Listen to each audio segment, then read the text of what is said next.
Acts chapter 3, verse 22 to 26.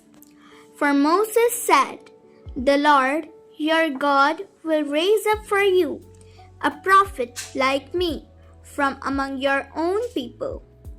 You must listen to everything he tells you.